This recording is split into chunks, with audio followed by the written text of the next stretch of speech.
Shall we pray? Father, in Jesus' name. Amen. Mighty God, to bless your name, give you all the glory, opportunity to gather before you again this morning. Thank you for your throne in our midst. Thank you for your grace upon our lives. Thank you for the prepared blessings that are waiting for us through this encounter this morning.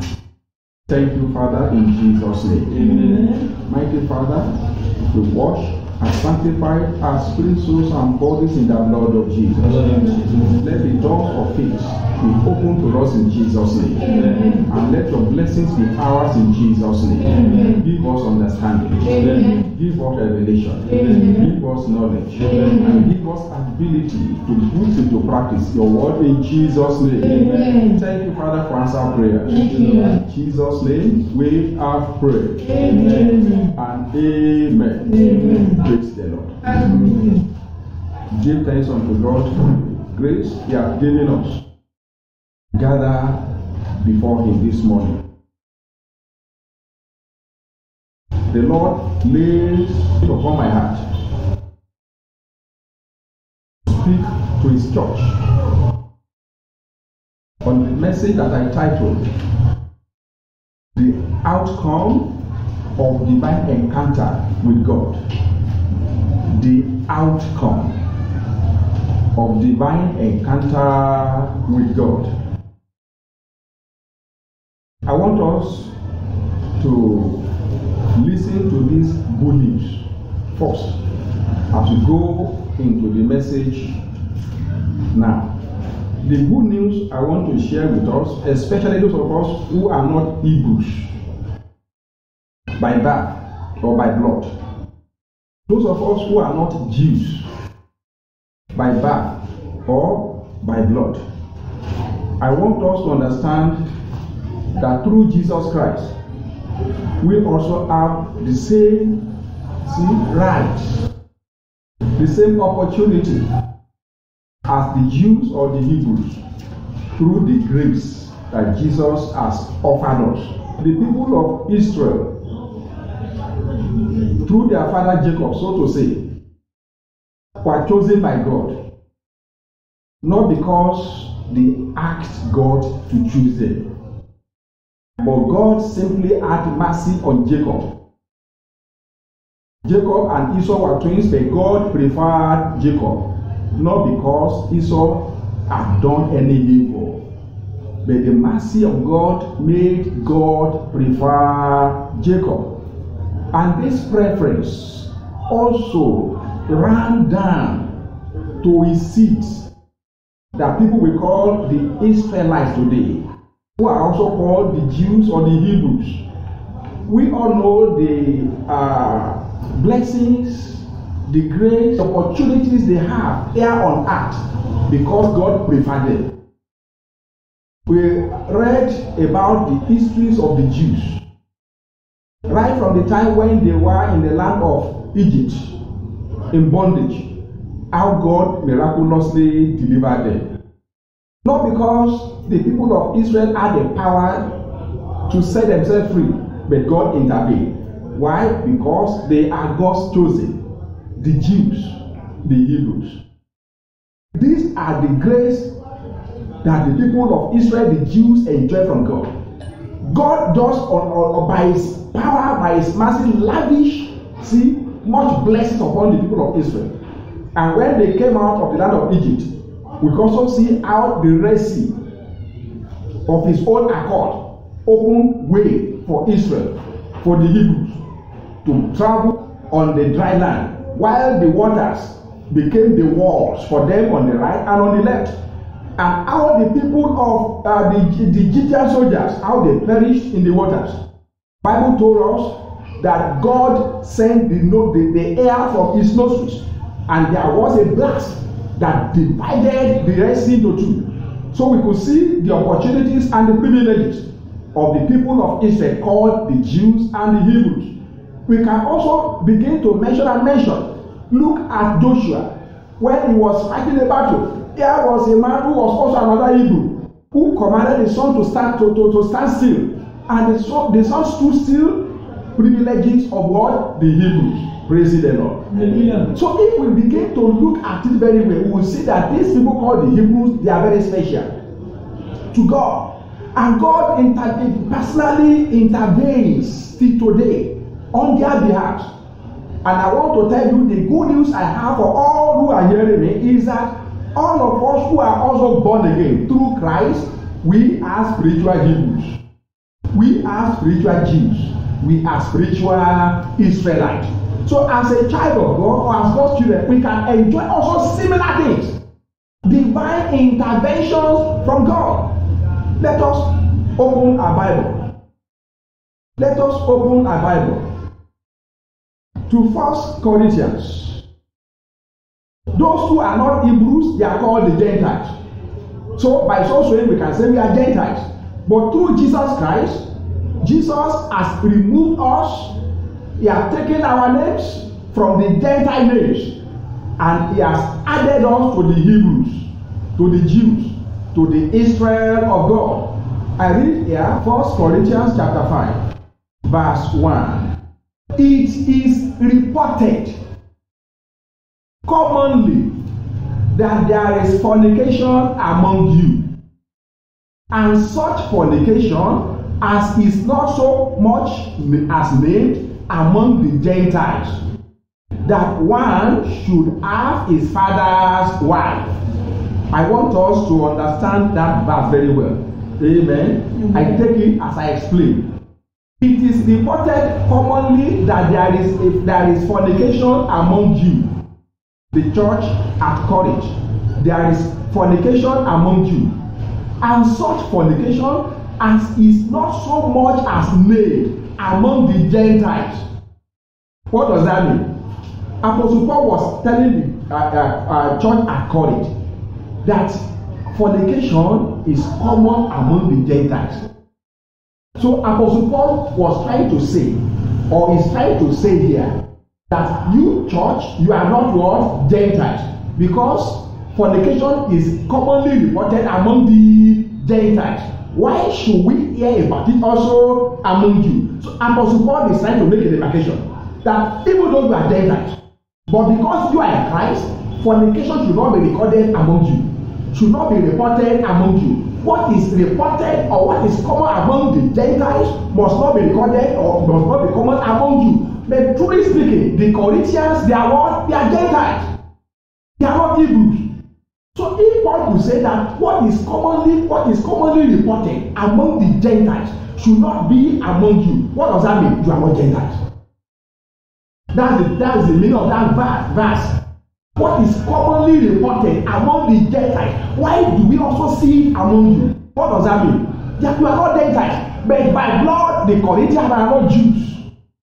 They are not Hebrews. So Bible tells us now that church is not what Gentiles. We are not Gentiles. We are spiritual Jews. We are spiritual Hebrews. We are spiritual Israelites. So let us now go back to the Old Testament. Let us see from the time God delivered Israel through Moses till the time when they go to the promised land. Let us begin to examine and see how God delivered them from the nation that were mightier than they were. The people of Jericho, how they became water when they heard that Joshua had crossed the River Jordan, and they were mighty nations. Look at the nation of Hebron, also a mighty nation, very great and mighty in battle. But when they heard what the God of Israel was doing, Bible said the Hebron people, they said that our hearts melted when they heard what God was doing for the Jews. That also implies that if we remember or if we know, if you come to that knowledge that we are not Gentiles, we are not Gentiles, we are not uncircumcised, we are spiritual Jews. What the Israelites, what the Jews enjoyed in the Old Testament, we can enjoy much more. We can enjoy much more. So I want us to pay attention to this. It is always very interesting when we read or remember the place, the place of the Jews in the heart of God. I want us to take that and digest. People who read Bible very well. if they read the history of the Jews, right from the time when Moses brought plagues upon the Egyptians in their own land, strangers overcame the natives. Strangers subdued the sons of the soil in their own land. That is God. And as God also brought them out, the Red Sea, no food, meat came through the waves, no water came from the rocks. Begin to see what happened to Jews by God's hand. And then you can also imagine yourself enjoying the same thing. Amen. As I said, when we begin to examine scripture, then we say, the place of the Jews in the heart of God is very paramount. God has a very special place in his heart for the Jews. What about you? The same thing. We must fill that same position. We must see ourselves in that same place in the heart of God through Christ. Jesus has removed our name from the name of the Gentiles. That is what Paul is saying here. That the saying that is commonly reported among the Gentiles. Why are we hearing the same thing among you? And the Corinthians are not Israelites. They are not Jews. But Paul demarcated them that you are not Gentiles. You are spiritual Jews. You are spiritual Hebrews. You are spiritual Israelites. So what happens among the Gentiles must not be heard in church. So I must tell you today that the church of Christ are what? We are Hebrews. And every great encounter that the Jews had in the Old Testament, we can have much more than that. God can intervene in our situation more than we can ever imagine. Remember the history of Balak and Balaam. The people of Israel never knew what happened, where they were in the valley. Balaam and Balak on the mountains, they raised terrible altars against the people of Israel without them knowing what happened or what was happening. God was intervening upstairs there. Jews. So the Jews occupied a very great place, a very special place in the heart of God. So my good news for the church is that you occupy a special place in the heart of God. We must understand that the same way God intervened in the lives of the people of Israel, of the Jews, the same way that God took over their fears of the Jews, of the Hebrews. Take note from today, God will begin to do the same thing in your life. He will begin to intervene in all your situations. He will begin to put you in the right place where you belong to in the name of Jesus. It is always very interesting when we read or remember of the place of the Jews or Hebrews in the heart of God. Others who aren't Jews, they are Gentiles, or we call them what? The uncircumcised. But consider that First Corinthians chapter 5 verse 1. Corinthians are Gentiles by blood. They are Gentiles by birth. But the gospel of Jesus has changed their names. That's why Paul demarcated them. What I hear among the Gentiles, that a man is married or sleeping with his father's wife, should not be mentioned among you. The same Gentiles outside the church and Gentiles in church. But because the Gentiles in church are now in Christ, Paul did not refer to them as what? Gentiles. That's why he said what happened or what happens outside among the Gentiles, among other Corinthians outside who are not in church, should not be heard among you. Telling you that church are Hebrews, that church are Jews, that church are spiritual Israelites, and that we can also enjoy what the Hebrews enjoyed in the Old Testament. Right from the time God delivered them from the land of Egypt till the time they entered the promised land. They didn't plant, they didn't sow, but God fed them for 40 years. And that is also how and why we should also know that the world might enjoy famine or might be experiencing famine, that the church will not experience it. That God will intervene. The cloth they put on and the shoe remain intact, did not wear out. And the shoe did not wear out. God was the one handling them. God was the one taking good care of them. So who is now a Jew? Romans chapter 2. Romans chapter 2. I read verse 28 and 29. Romans chapter 2, 28 and 29. Who is a Jew? We have just read 1 Corinthians. Paul referred to church, the Corinthian church, that you are not Gentiles. Now that you are in Christ through my gospel, What is commonly reported among the Gentiles who are not in church should not be heard among you. So Paul demarcated there that even though by blood, by birth, you are Gentile, because you are Corinthians, you are not Hebrew by birth, but the gospel of Jesus by me has made you what? Jews, you are Hebrews. So what others do as I don't do them again. I'm not trying to say that what the original Jews and Hebrews enjoyed by divine intervention of God in those days, in the Old Testament, church also can enjoy the same thing. Not because we can pray or because we can fast. Look at Israel. They will offend God many times. God will punish them. And also several times they will go to God for God and say, God will repent. God forgive. God will do what? He will forgive. Ordinarily speaking, when somebody offends God several times, you not forgive them. You remember, we know the stories. But why did God forgive them? Why did God so much hold them in high esteem? The position they occupy in the heart of God. You also occupy the same position from today. As you have this knowledge in the heart of God. Let us read chapter 2, 28 and 29, book of Romans. I read. For he is not a Jew, which is one outwardly, that is one by birth. No, neither is that circumcision, which is outward in the flesh.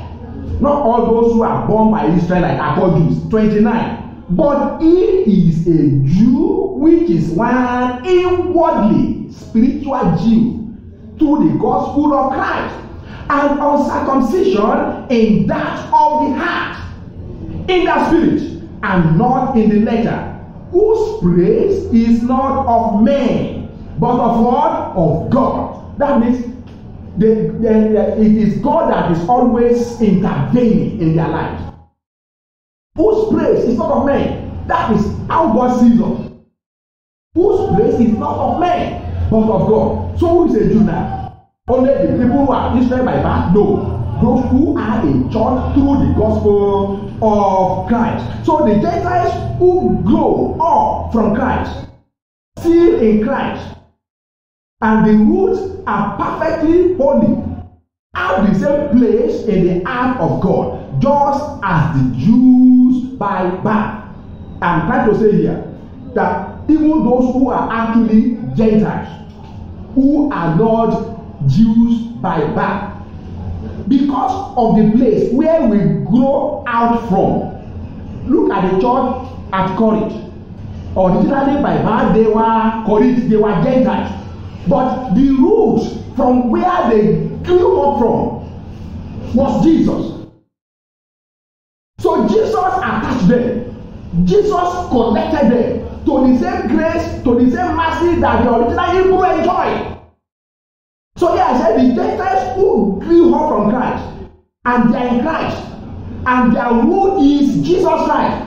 If we grow up in Christ, and our root, our source, our spring is Jesus, we are saying here we are in the same place in the heart of God as the Jews by birth. What is important is our faith in the gospel of Christ. Our language does not matter. The root, the source. So if we grow up from Jesus, if Jesus is the root, if we spring up from Jesus the root, it means that Jesus has connected us also to all the grace and all the enjoyment that the original Jews like back enjoy. We can see that in the book of Romans. Romans chapter 11. I want us to read verse 15 and verse 16. Romans chapter 11. I read here verse 15 and verse 16. I'm trying to make us understand the grace of God upon the Gentiles. If the casting away of them, that's Israel now, Israel by birth, if the casting away of them be the reconciling of the world, what shall the receiving of them be but life from the dead?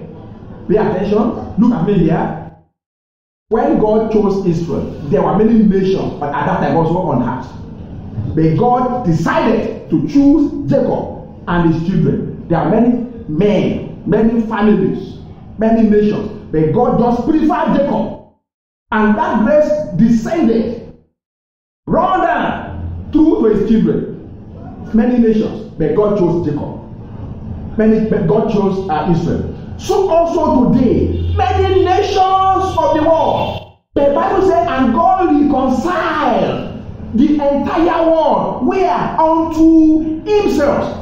The same way God chose Israel among the nations of the world, the same way God reconciled the world unto himself. Who is that one now? Those that God picked through gospel. The same process, the same procedure.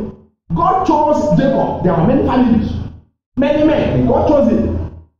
Many nations. God chose Israelites. So also today, many nations in the world. Bible says God reconciled the entire world unto himself. And we say nations that as we know them know, the people in the world, as they hear the gospel, and God opens the door of their faith, and then they receive Christ. So among all the nations of the earth, God is gathering his own people to himself. The same way God selected Israel, God also selected his people across the world. So you are part of them. And I'm part of them. So everyone that Jesus has gathered and that he put in church, these are the Israelites of God. We are Hebrews. Verse 16 now. So if the first fruits be holy. Pay attention. If the first fruits be holy, the Lord is also holy. And if the roots be holy, so are the branches. Are we hearing me? Now go to chapter 15. Before we read, look up first. Look up, please. I take this again. If the first fruit be holy, the first fruit is Jesus Christ. If the first fruit be holy, the Lord is also holy. And if the roots be holy, who is the root? Jesus Christ. Everyone that grows up from the root, even though they are unclean, even though they are Gentiles, even though they are not in God's plan, even though they do not occupy special positions in the art of God, but because they grow from the root, Bible says if the root is holy, so also the branches are holy. So also the fruits on that root also are holy. So also those Gentiles who grow on the root become what? Also Hebrews. So Romans 15. Let us read verse 12. Romans 15 verse 12. I read. And again Isaiah said, there shall be a root of Jesse, and he shall rise to reign over what? The Gentiles. In him shall the what? Gentiles trust.